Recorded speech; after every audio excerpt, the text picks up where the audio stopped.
name is Sarah. I'm from KDW Legacy.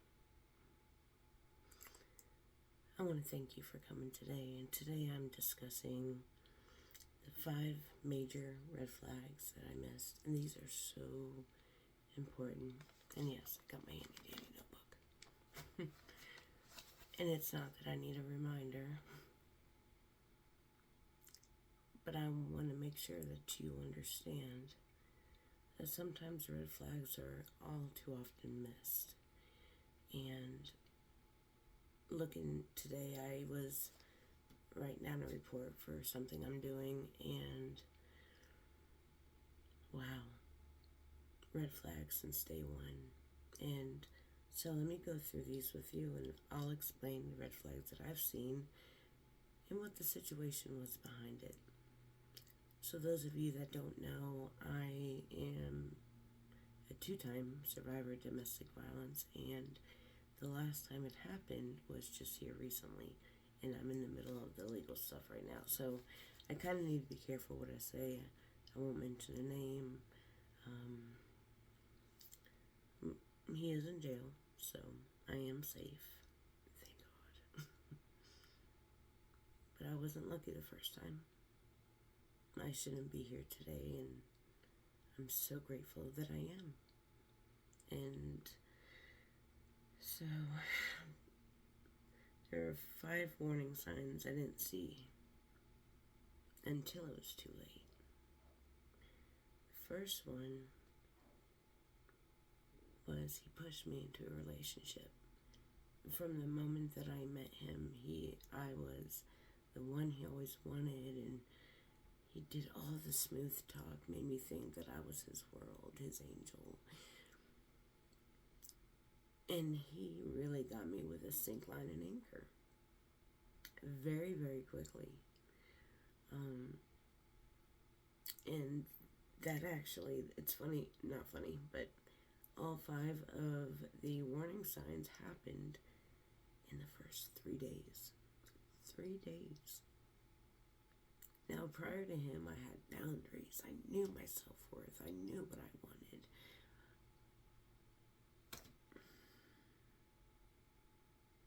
I don't blame myself. These men or women, because I'm telling you right now, we are not the only victims, okay?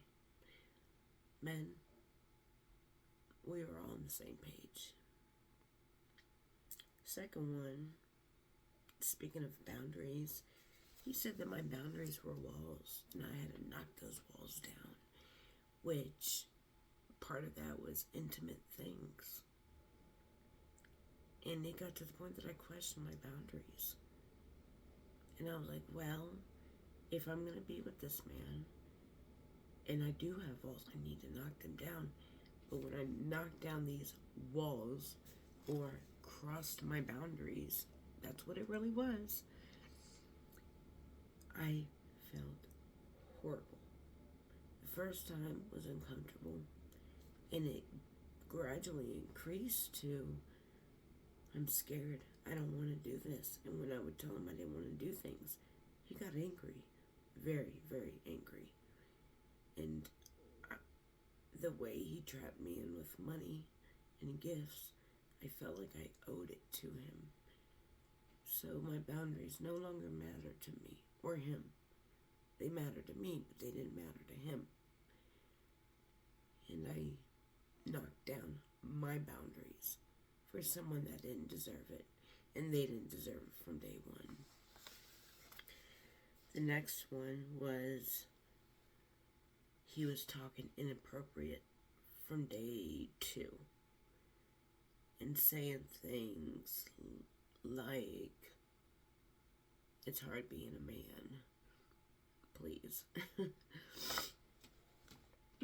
Or, I'm sure I don't have to explain. Okay,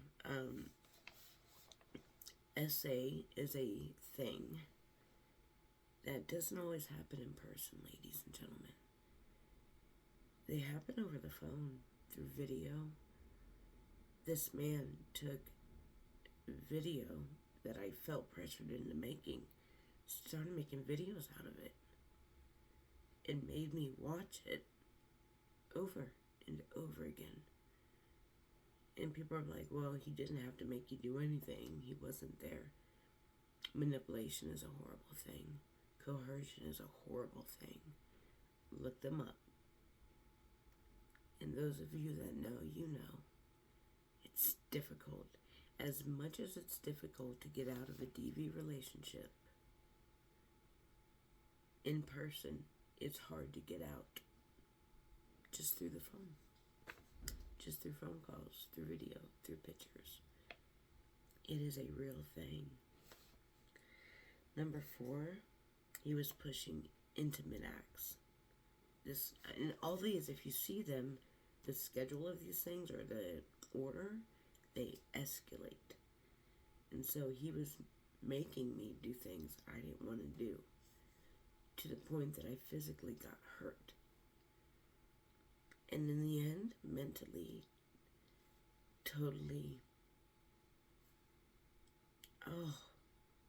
mentally I was done. I was not doing very, very well. I ended up having to get some help. I was in the hospital for 9 days. And I am so glad that I healed from that. Now that I can talk about it. SA is a real thing. And he pushed me to do things I would never do. No man deserves that. Now, when you're in the right relationship, there's healthy boundaries and there's healthy morals. And if a man is not going to respect your boundaries, or a female is not going to respect your boundaries, you need to leave. Because they will never respect your boundaries. Ever. Okay? I believe in you. I know it's difficult. We're going to get through this together. I promise. Number 5. I would tell him over and over I didn't want a relationship. I told him to leave me alone. It got to the point that he would come from the state that he was in, and he would, sorry, I'm wearing my work shirt, so I'm trying to cover things up, because I have to go to work here in a little bit, but something told me to get this video out before work, not after, because that's when I was going to do it. But it got to the point he ended up stalking my home multiple times until he finally got caught, which is why he's in jail right now for that thing. I've got to be really careful what I say on here. So he just kept pushing it, and the thing was, I've had people say, well, why didn't you just walk away? You know, it was over the phone. My biggest fear, he was going to come to my home. I don't live by myself. I live with a family that I will protect to the ends of the earth. And it goes both ways. They would do the same for me. So that was my biggest fear. So when he would get angry, I would come back and have to get him calmed down. And again, this is my second time going through DV. So I knew better. The first time I didn't do anything about it. It just, by the grace of God, we broke up. Like, the police made him leave the house, and it just worked out that way. But not after I almost never made it out of that. That was a struggle, and that was to father my children. And then so this time around, for months, I had to get him to calm down. Little did I know,